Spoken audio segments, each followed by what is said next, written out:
What's going on, guys? My first, or do kind of a YouTube thing here.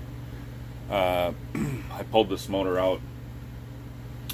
This is going to be the third time coming out after initially putting in junkyard engines, and I've got two bad ones so far. This is the second bad one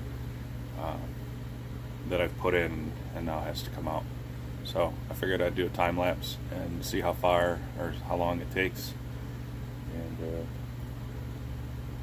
let's see what happens.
Alright guys, everything is unbolted,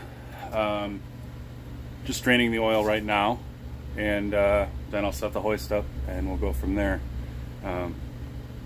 This, all in all, this isn't a bad engine to pull. There are much worse ones out there. This one's actually pretty straightforward. With basically, I didn't use any special tools, just your basic set of hand tools, and so there is one bolt that is behind the block. Let's see, where are we at here? So on the back side of the block that connects to the transmission, that one I didn't put in when I initially installed the engine back in because, quite frankly, I don't have enough faith in this auto recycler that I got the engine from. So 90% of this, 98% of this engine was complete when I started. It didn't have coolant in it. It had oil, and the airbox and mass airflow sensor were taken off. Those were the only two things that were taken off. So yeah, I'm gonna hook the hoist up and we'll get her out. All right, we're back. We got the hoist all set up here. Key things that I like to note is before you get ready to pull it out, make sure your area is clean.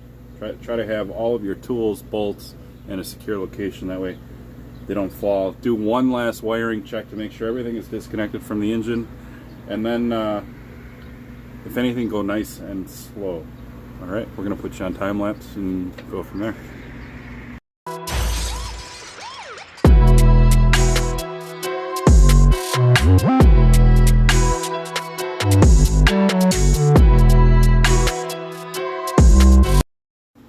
All right, as you can see here, we got it out.